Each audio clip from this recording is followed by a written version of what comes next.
Assalamualaikum warahmatullahi wabarakatuh.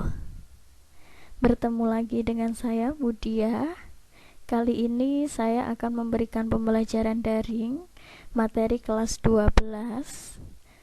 Bagaimana kabarnya anak-anakku? Semoga kalian dalam keadaan sehat walafiat. Semoga kalian diberikan kesehatan dan juga diberikan ilmu yang bermanfaat serta wawasan yang luas.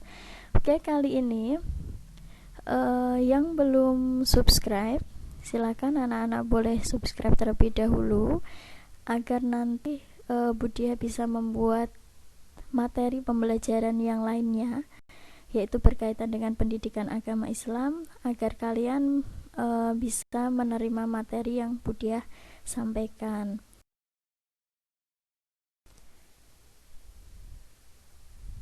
Kali ini materi yang akan Budia sampaikan yaitu tentang iman kepada qada dan qadar Allah. Nah, yang namanya iman kepada qada dan qadar Allah ini termasuk ke dalam rukun iman yang terakhir, yaitu iman kepada qada dan qadar. Semoga kalian tidak lupa 6 rukun iman yang wajib kita imani, yaitu yang pertama ada iman kepada Allah, yang kedua yaitu iman kepada malaikat, iman kepada kitab Allah, kemudian yang keempat iman kepada Rasul Allah, yang kelima iman kepada hari akhir, yang keenam iman kepada qada dan qadar Allah. Nah, sebelum saya jelaskan apa itu iman kepada qada dan qadar Allah, ini perlu kita ketahui bahwa yang namanya iman, kita kupas dulu yang namanya iman itu adalah percaya. Menurut Imam Al-Ghazali, yang namanya iman itu yaitu pengakuan dengan lisan, kemudian membenarkannya dengan hati. Nah, setelah membenarkannya dengan hati, kemudian yaitu diamalkan dengan perbuatan. Jadi yang namanya iman itu adalah kita yakini dalam hati kita. Hati kita yakin bahwa kita beriman kepada Allah, kemudian mengucapkan dengan lisan, yaitu dengan cara kita bersyahadat kepada Allah, asyhadu alla ilaha illallah wa asyhadu anna muhammadar rasulullah. Ketika kita sudah bersyahadat, kemudian kita mengaplikasinya dalam perbuatan atau mengamalkannya dalam perbuatan sehari-hari. Ketika kita iman kepada Allah, maka kita wajib melakukan yang namanya sholat, kemudian melakukan apa yang Allah perintahkan dan meninggalkan apa yang Allah larang untuk kita jalankan. Kemudian setelah iman kepada qada dan qadar, kita kupas tentang iman. Kemudian yang selanjutnya tentang qada dan qadar. Nah, ini dijelaskan dalam surat Al-Qamar ayat 49. Bismillahirrahmanirrahim. Inna kulla syai'in khalaqnahu biqadar. Nah, sesungguhnya kami menciptakan segala sesuatu menurut ukuran. Jadi Allah telah menciptakan segala sesuatunya itu berdasarkan dengan apa yang Allah tetapkan, ukuran yang Allah tetapkan. Nah, kemudian ayat tentang qada dan qadar yang dijelaskan dalam Al-Quran surat Al-Ahzab ayat 38. Bismillahirrahmanirrahim. Maka na'alan nabiyyi min harajin fiyama faradallahu lah sunatallahi fil ladzi khalau min qabl wa kana amrullahi qaddaran maqdura. Nah, tidak ada sesuatu ketetapan pun atas Nabi tentang apa yang telah ditetapkan Allah baginya. Nah, Allah telah menetapkan yang demikian sebagai sunnahnya pada nabi-nabi yang telah berdahulu, dan adalah ketetapan Allah itu sesuatu ketetapan yang pasti berlaku. Jadi ketetapan Allah itu adalah ketetapan yang pasti berlaku. Kemudian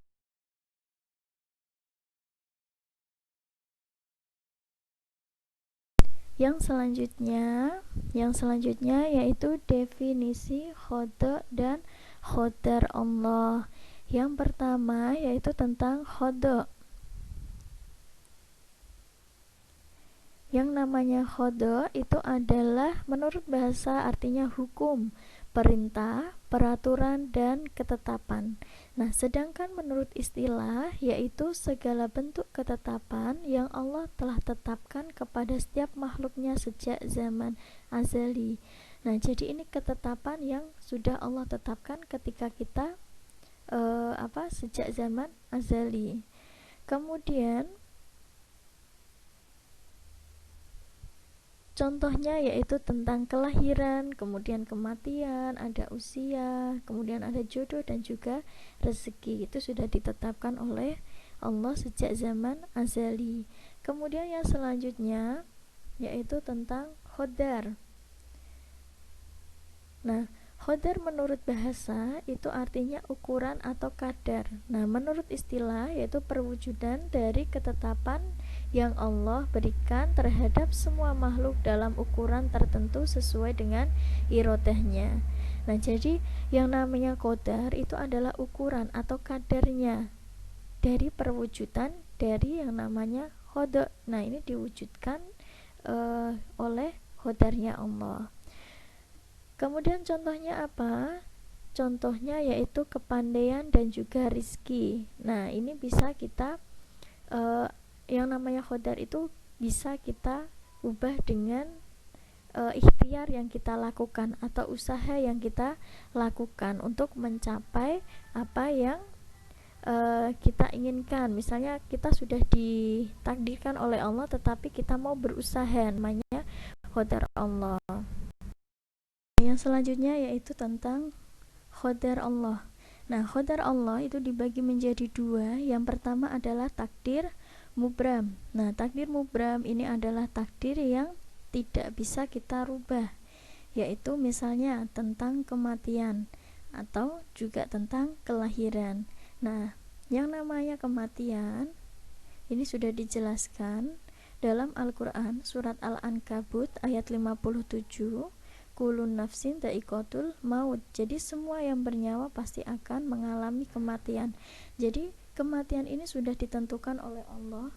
Berapapun usia kita, misalnya ditentukan dalam usia, Allah menentukannya usia 40 tahun. Nah, usia 40 tahun kita juga akan mengalami kematian. Jadi kita tidak bisa menghindar. Seberapa jauh pun kalian menghindar, kalau yang namanya kematian sudah mendekat, sudah menghampiri kalian, maka kalian tidak bisa yang namanya menghindar dari kematian.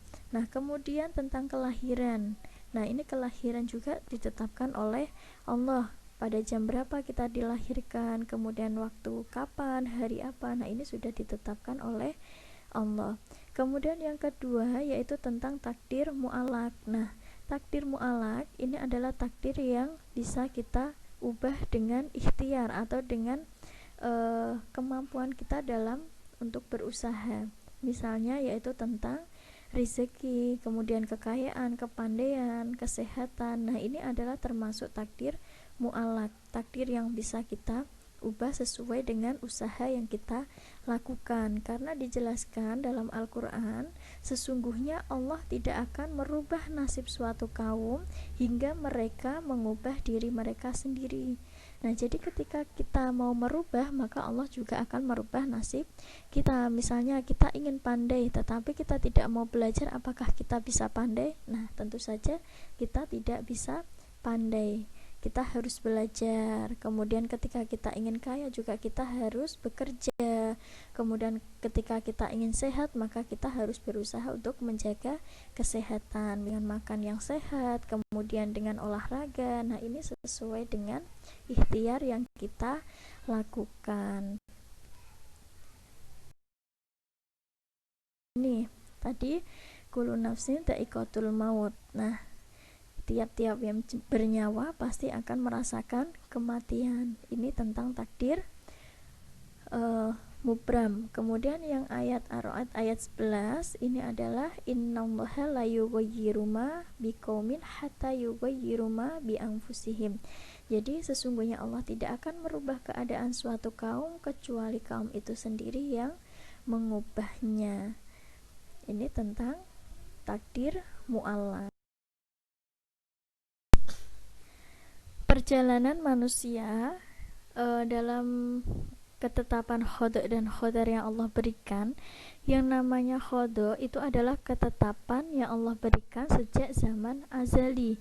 Nah, disinilah ketetapan yang Allah berikan, yaitu ketika di alam ruh. Nah, ketika dalam alam ruh, yaitu ketika kita dalam alam kandungan, usia 4 bulan ditiupkannya ruh, maka di sini kita ditetapkan 4 ketetapan. Yang pertama adalah masalah usia, kematian, kemudian ada jodoh dan juga rezeki.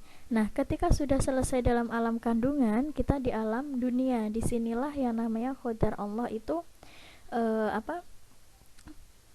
qadar Allah atau perwujudan dari ketetapan Allah berlaku. Nah, di sini kalau manusia itu mau merubah, misalnya mau berusaha untuk menjadi orang yang lebih baik, maka di sini kita bisa merubahnya. Contohnya dalam ketetapan yang berkaitan dengan rezeki dan juga kepandaian. Kalau dia mau berusaha, maka Allah akan merubahnya. Karena apa?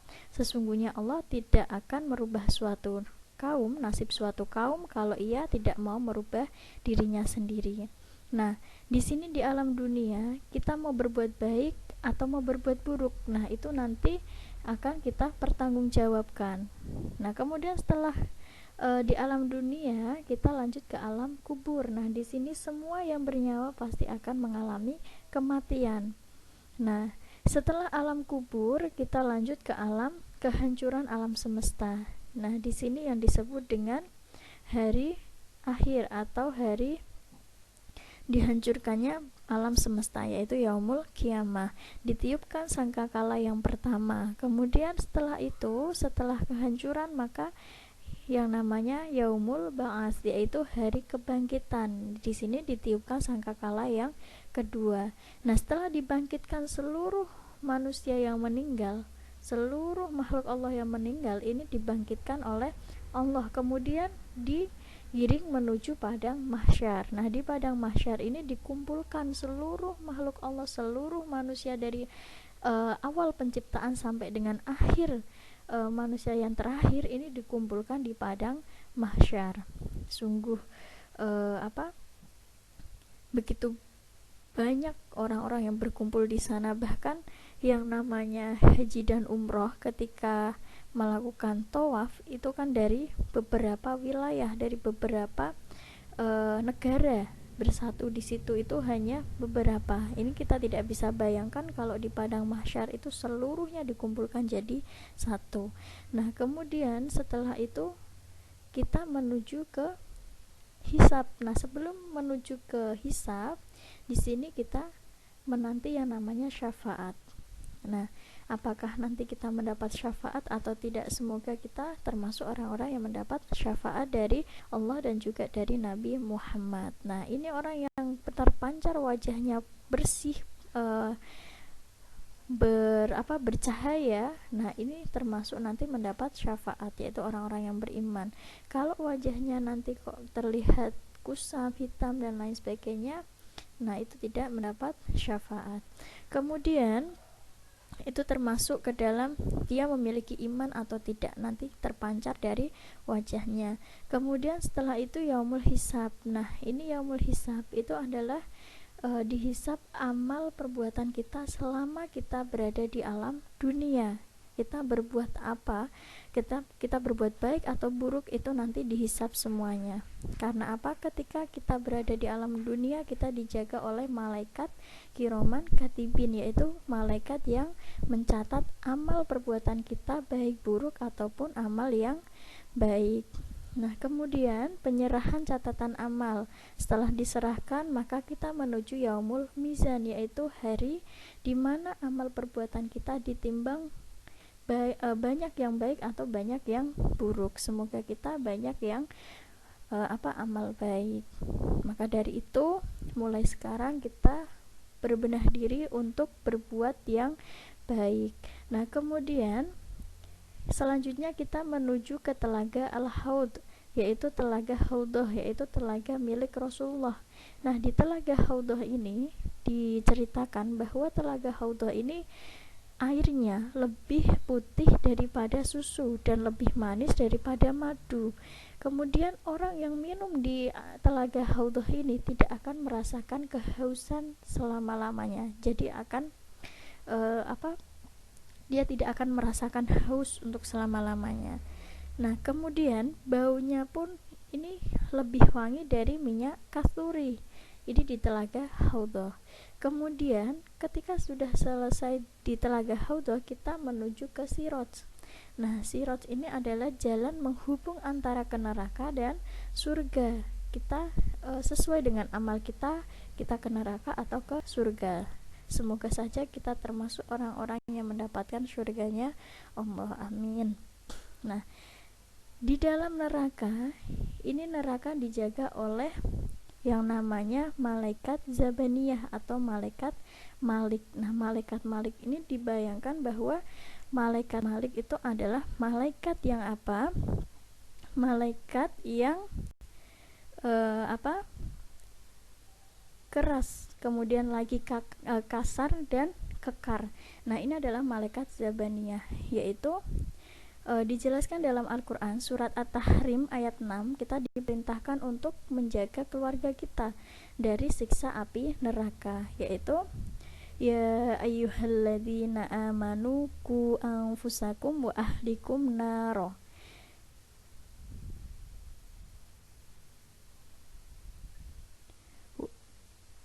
Wa ahlikum naraw wa quduhan nasu wal hijarah 'alaihal malaikatun ghiladun syidadun la ya'sunallah ma amarahum wa yaf'aluna ma yu'marun. Nah, jadi di sini wahai orang-orang yang beriman, peliharalah diri dan keluarga kalian dari siksa neraka. Neraka itu bahan bakar, itu adalah manusia dan batu. Jadi bahan bakarnya itu dari manusia dan batu.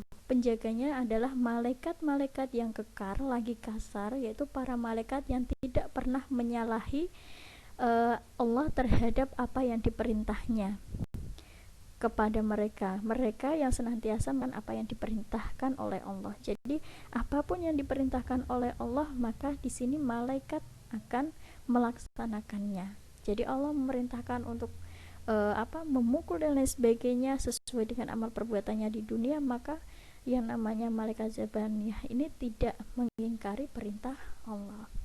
Kemudian yang namanya surga itu dijaga oleh malaikat Ridwan. Nah, ketika kita mau masuk pintu surga itu sudah disapa oleh malaikat Ridwan, malaikat penjaga surga. Dengan apa? Dengan wajah yang berseri-seri, dengan wajah yang murah senyum.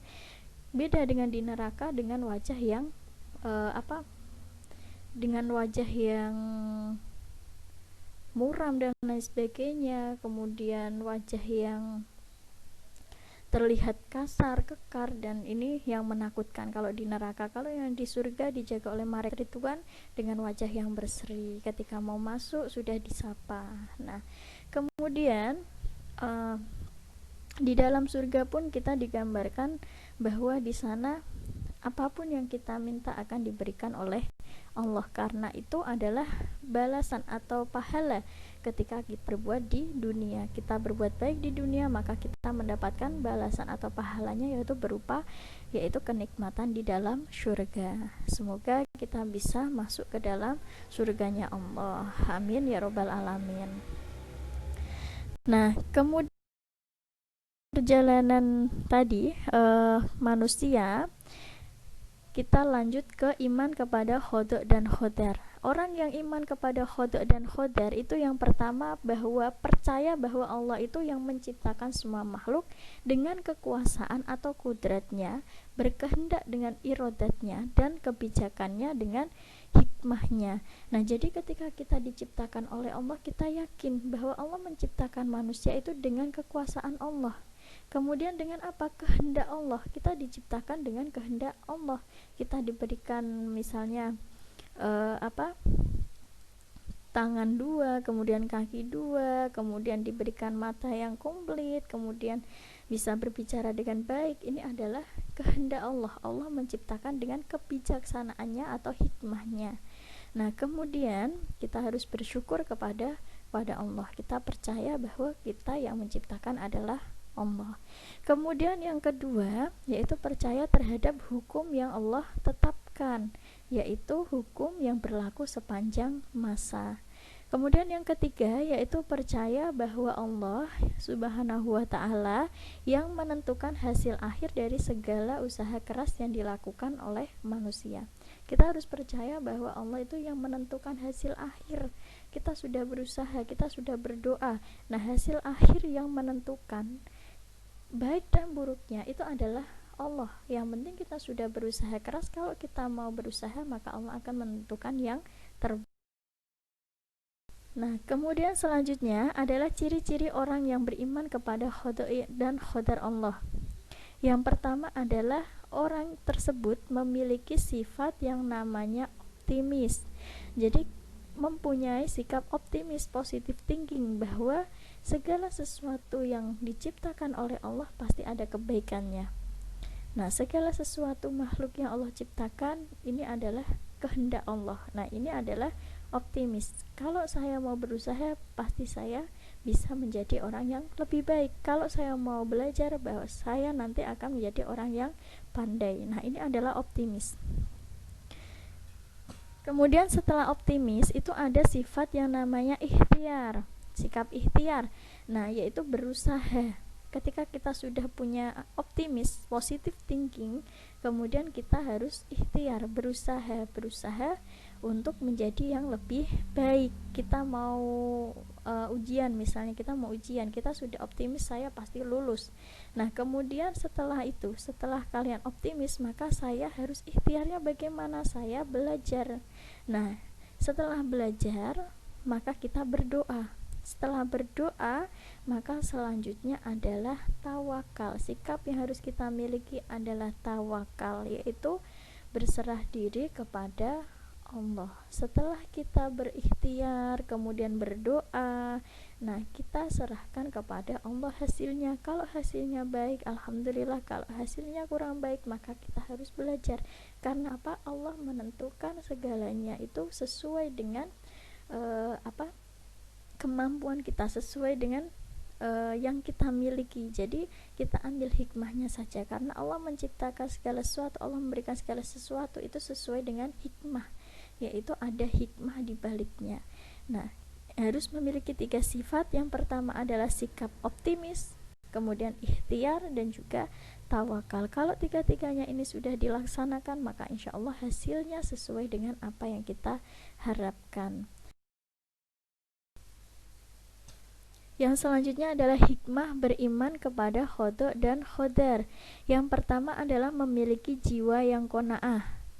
Kemudian menganggap persoalan hidup adalah ujian dan cobaan Allah. Jadi apapun persoalan hidup kita harus jalankan dengan ikhlas. Ketika mendapat ujian, kita harus jalankan dengan sabar. Nah, ikhlas dan juga sabar. Kemudian berani memperjuangkan dan menegakkan agama Islam. Kemudian jika jiwa tidak mudah goyah dan menjadi tenang ketika kita memiliki sifat iman kepada qada dan qadar, maka jiwa kita tidak mudah goyang dan mudah untuk tenang. Kemudian mampu mengendalikan dirinya di saat suka maupun susah. Nah, ini suka maupun duka itu mampu mengendalikan diri.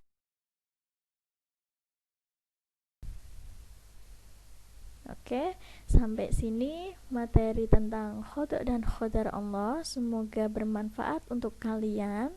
Dan jika memang ada kata-kata yang keliru atau kata-kata yang salah, saya minta maaf yang sebesar-besarnya.